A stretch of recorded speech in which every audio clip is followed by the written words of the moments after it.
What is TransPride and what do you do with that organization? So technically, TransPride, specifically TransPride Pittsburgh, it's a community organization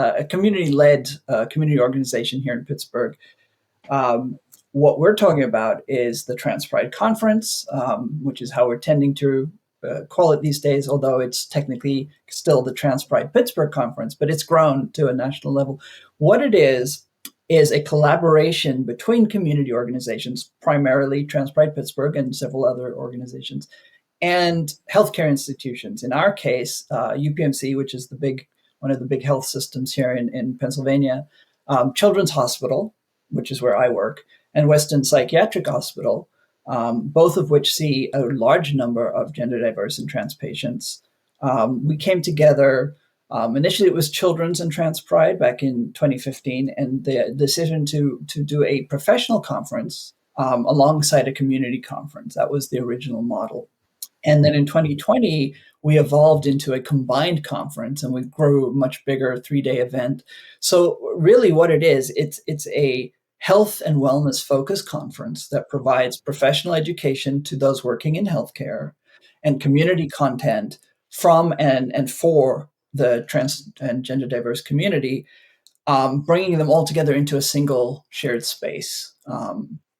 We specifically center community in our work, even though I sort of represent the institutional side in this particular collaboration.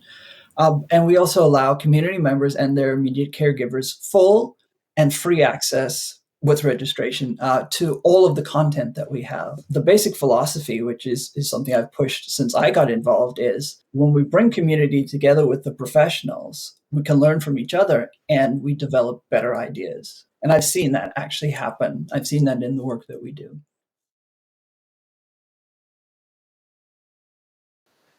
So, what do you feel that are the sort of the key things that this conference offers the trans community or the trans medical community that others aren't doing? So we've touched on that a little bit. As I said, the key is bringing these two related. I mean, the people who provide the care and the people who get the care together. I think that it helps professionals to actually know that there are trans people in the room and that they have to behave accordingly. I mean, in an ideal world, they know this, and this is how they, conduct themselves at all times. But practically speaking, that doesn't always happen. And so I think just that influence of there are community members here influences the way that people interact with each other and interact, how they learn. And I think community, although we are getting more and more connected, even when I first got to Pittsburgh, even the local community was very siloed. The organization that I work for is also very siloed. And it's been, a major feat to sort of start building connective tissue between all of these things. I don't think that what I know as a professional is well known outside of that space. There are a lot of other trans, non-binary, and other gender diverse professionals as well, and there are large communities of online talking to each other. But I think there's a disconnect between that world and the community at large. I keep running into. I do a lot of work with parents. Parents who think they're the only parents in the world who's had somebody come out to them. I mean, maybe not the world, but certainly they feel very alone and very isolated, and they don't realize that there are large communities of parents and kids supporting one another. Trans people in areas where they don't have a gender program or they don't know the trans community online, for example, just they must be the only person who's experiencing this, and they don't know how to even access care. I think this opportunity to learn directly from the people providing legal and advocacy content now in several other areas, I think it's an ideal way to share that knowledge and actually, reassure people that the professionals are out there, that they're doing their jobs, and that they are not giving in to all of the misinformation that's out there. I think just that communication and that knowledge and the opportunity to gain that knowledge firsthand is really what sets us apart. What are some of the key things that are offered specifically for the community? So that's varied a lot. Again, the lived experience keynotes I think are aspirational. So that's a pretty big deal. We now have at least 4 of them that are community focused. And up until recently, all of the surgical content was really intended for a community audience.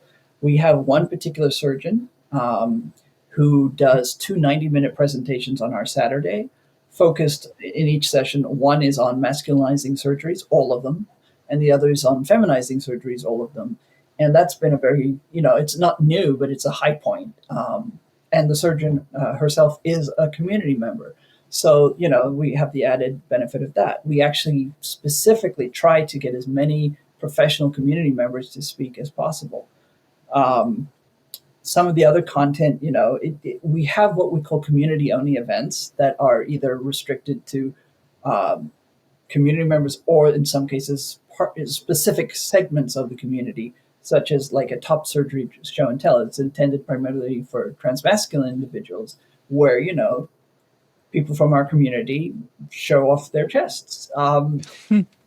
That's something that I know the person who set that up personally. That's something that started out locally and is now gotten a bigger audience. We tend to have a lot of intersectional content. We are essentially showcasing people from across the community, and specifically keynotes from Black, Indigenous, or otherwise trans people of color. We want to raise up those voices. And so we actually put a limit on the number of non-BIPOC people in our keynotes and in our presentations. We also try to reach, a variety of different topics. Some of the presentations are applicable to a general audience. Some are very specific to medical providers, but still community members can learn from them. But the community content tends to be about things like, let me think of some other examples, self-defense, how to be safe in a protest, and other practical things. It really varies. We haven't had a set of programming, and I'm not as familiar with some of those programs because I largely leave the bulk of the community content up to our community partners. But as I said, we all contribute something. This is a conference that needs the support of others. You're not charging anything from community members. So a big part of it is relying on sponsors. What are some of the key things that sponsors get out of supporting an event like this and being part of this? Our conference is a prime way for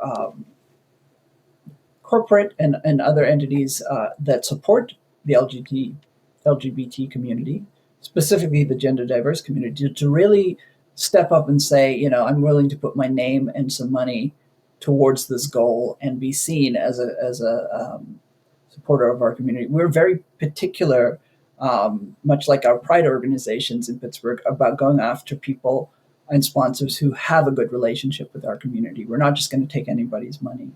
And there are multiple levels of sponsorship. So we really we offer individuals the opportunity to be a part of this at whatever level makes them feel comfortable. We don't have a ton of sponsors, but we could potentially, get more. And I think it's that commitment to the community, whether it's in your employees or, just the way you interact with the community in general. That's what we look for. And this is the opportunity to actually show it, to show that you mean business. Do you